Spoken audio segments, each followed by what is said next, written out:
As origens primordiais do arquétipo Grey Alien.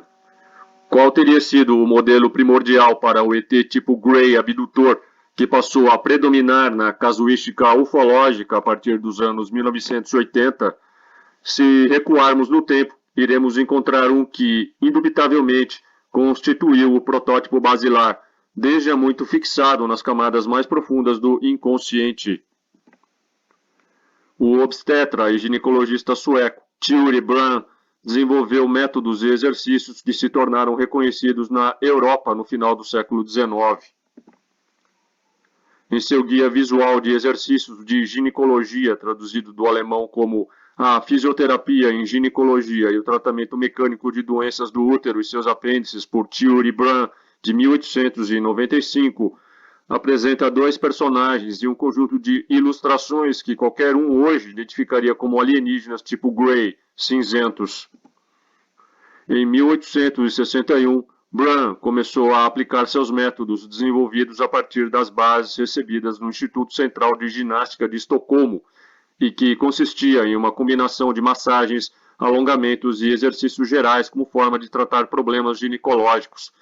Depois que seus métodos foram examinados em Viena por ginecologistas alemães em 1886, eles se tornaram amplamente utilizados na Europa. As imagens nesse seu guia visual em particular chamam a atenção hoje menos pela técnica ginecológica que apresentam do que pela bizarra semelhança entre as figuras libertinamente magras empregadas na demonstração dos exercícios, sem dúvida em uma tentativa de dessexualizar as imagens.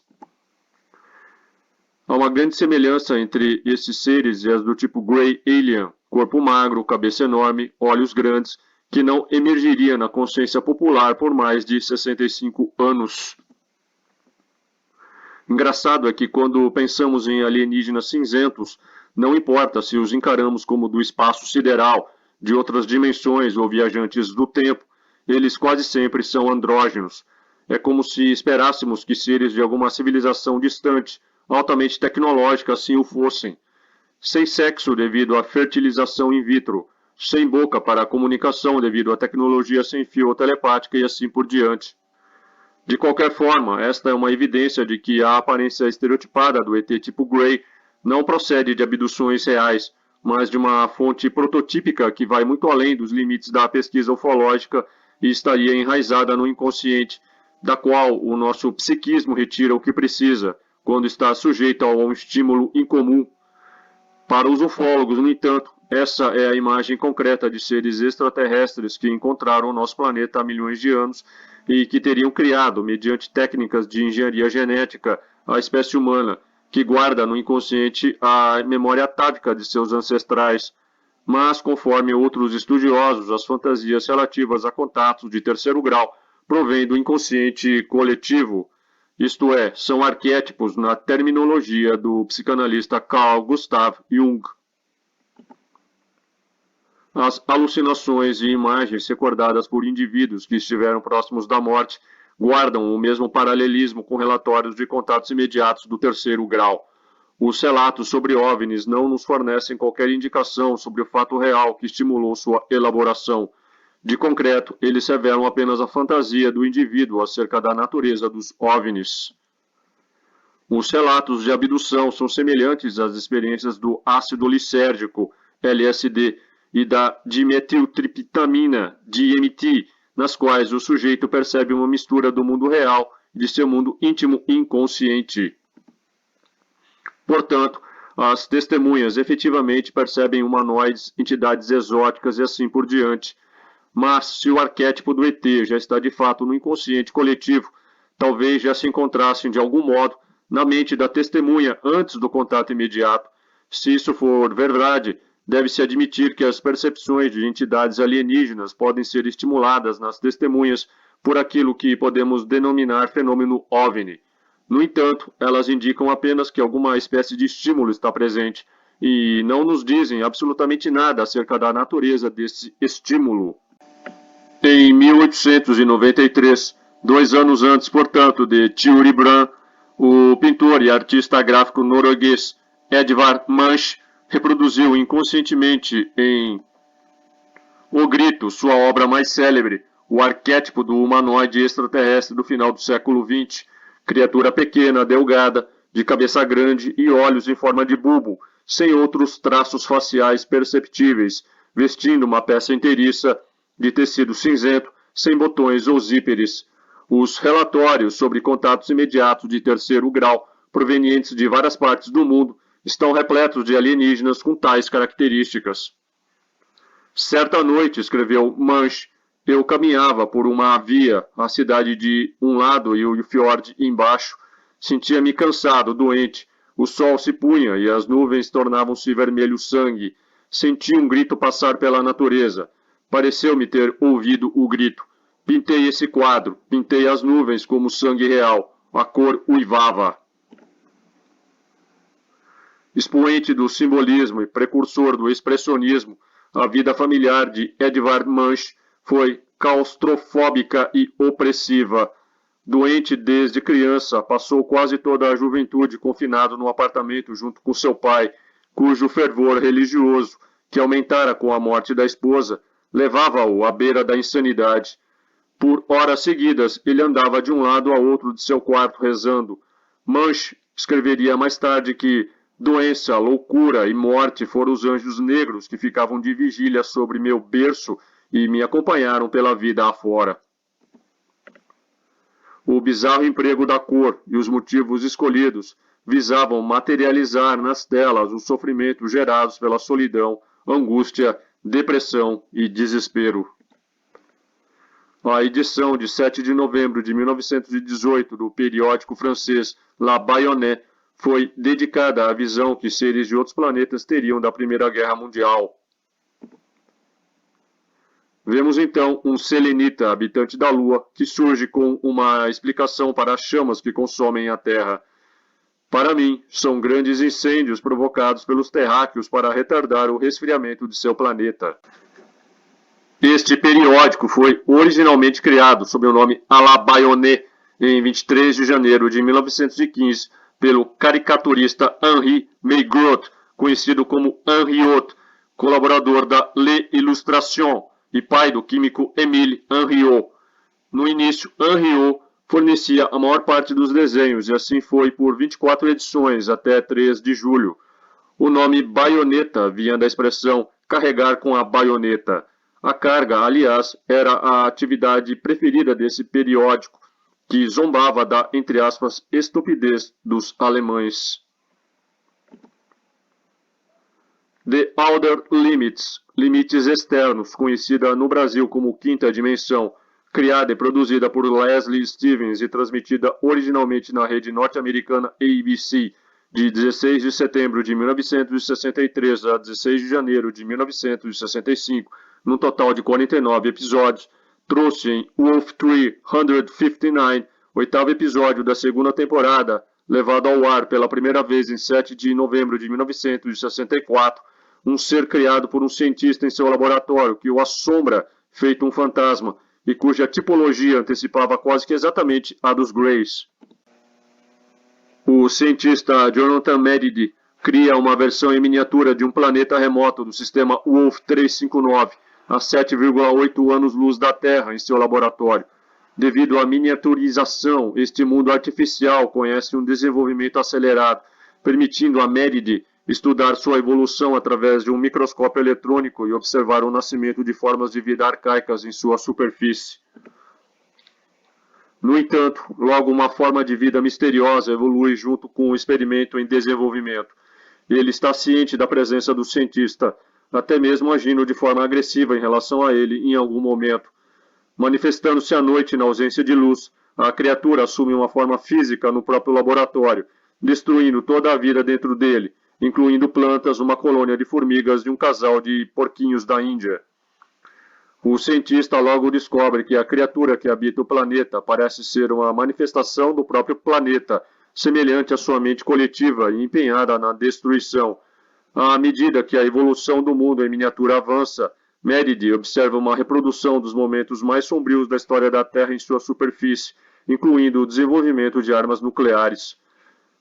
Baixando a guarda uma noite, o cientista é repentinamente atacado pela criatura. Ele é, no entanto, salvo por sua esposa. Ela volta de casa no momento certo para romper a célula de contenção do planeta em miniatura, fazendo com que sua atmosfera escape para que a criatura seja destruída junto com o planeta. No epílogo, Meredith pode ser visto gravando seu relatório final sobre o Wolf 359, dizendo que o experimento acabou e o planeta foi destruído. No entanto, ele também menciona que a experiência poderia ser recriada com sucesso no futuro, se alguém pudesse encontrar um planeta melhor. Os Greys não por acaso se assemelham a fetos humanos, pequenos de corpo frágil, destituído de pelos, pele acinzentada, olhos negros protuberantes e oblíquos, cabeça grande, boca, nariz e orelhas pequenas e membros atrofiados.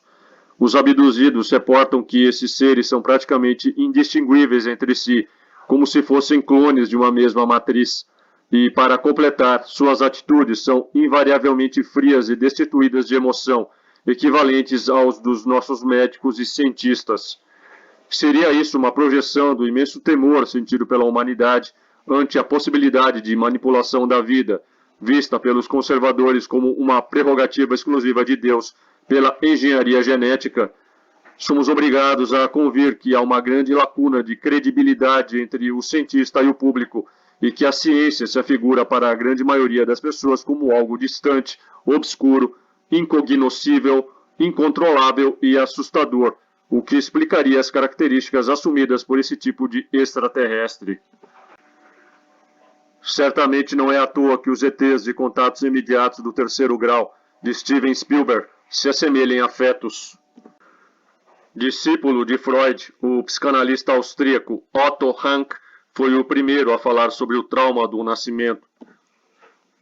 O primeiro ritual de passagem que todos nós enfrentamos, se podemos chamar assim essa experiência iniciática, é o nascimento, momento traumático em que passamos da fusão à separação.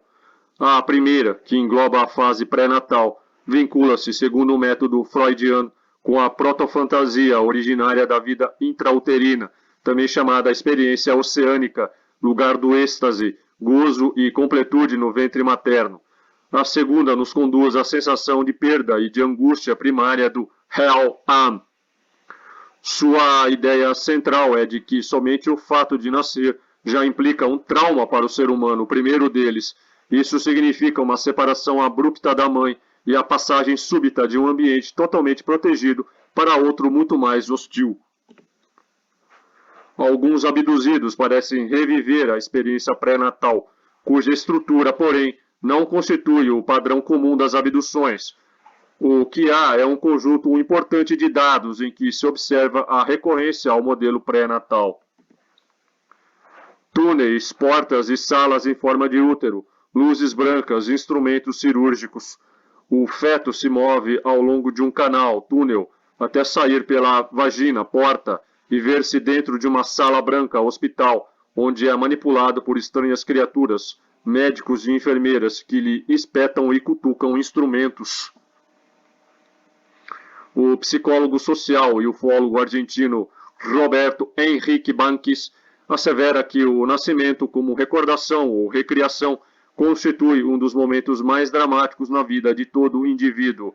Angústia e prazer, êxtase místico, consciência cósmica ou transcendental, estados alterados de consciência ou experiência oceânica, como alegremente se chamou a esse gozo, antessala, ventre materno, rito de iniciação, de passagem, de angústia que deixará sua marca. Para Banquis, os extraterrestres não vêm do espaço, mas constituem uma realidade intra-humana. Há episódios com alto conteúdo simbólico que claramente guardam uma estreita relação com a vida das testemunhas e seu entorno, fecha aspas. Escreveu ele em seu artigo Abducciones, la experiencia traumática y el camino regresivo, publicado em Perspectivas Ufológicas do México em fevereiro de 1996. Um exame detido da sequência dos relatos das abduções nos permite reconstituir as vivências do feto dentro do ventre materno. O interior do disco voador, geralmente de forma redonda ou côncava, afigura-se como um útero quente e protetor. Houve casos de abduzidos que apareceram em posição fetal no interior da nave, iluminado por uma luz difusa. Entre as sensações comumente experimentadas estão a paralisia, a absorção, a retenção, a separação, o desvanecimento e a perda de consciência. Em seu artigo, Engenheiro White, um caso de fantasia perinatal, Bankes assinalou que dentro do ventre materno há presença de luz. A mãe transmite não só certas imunidades, como também fortes emoções que provocam contrações no útero, determinando a paralisação momentânea do feto. No final da gravidez, o bebê vira-se de cabeça para baixo e a pressão na parte superior do abdômen da mãe desaparece, permitindo que ele respire com maior facilidade. Daí a sensação de ser absorvido. Ao sair para o ambiente externo, o bebê vê uma luz intensa, muito mais do que aquela que havia dentro do útero. Devido à grande quantidade de energia desprendida no nascimento, o bebê pode perder as forças e desvanecer. Um estado de angústia primogênita que remete a uma falta, a uma separação ou a um conflito subjacente parece anteceder os relatos desse gênero. A fantasia em forma de delírio ou alucinação é elaborada justamente para eliminar esse estado de angústia, de sofrimento e padecimento subjetivo. Como defesa patogênica, provoca a regressão às primeiras etapas da existência, que possuem o nascimento como modelo, o protótipo da angústia. O ufólogo inglês Alvin Lawson, professor da California State University em Long Beach, sugeriu que todas as presenças alienígenas relacionadas com aparições de OVNIs parecem corresponder aos arquétipos que, segundo Jung, escondem-se nas imagens subconscientes de todos nós. Um visitante real poderia desencadear na mente da vítima imagens arquetípicas que gerariam uma fantástica sequência de fatos, como em um sonho. Para Lawson, também partidário da teoria de que as abduções não passariam de reminiscências de traumas de nascimento, o verdadeiro enigma não está no que a vítima vê, e sim no que provoca a aparição das imagens arquetípicas, um quebra-cabeça cuja solução é desconhecida. Abre aspas, estou convencido de que as declarações das testemunhas refletem o que seu sentido captou, quer dizer, que eles, na realidade, sentiram-se na presença de algo, fecha aspas. Você pode ler esta matéria completa em meu Patreon. Torne-se o meu patrono e tenha acesso a centenas de conteúdos exclusivos. Dê um like, compartilhe, inscreva-se, torne-se membro e me siga nas minhas redes. Valeu e até mais.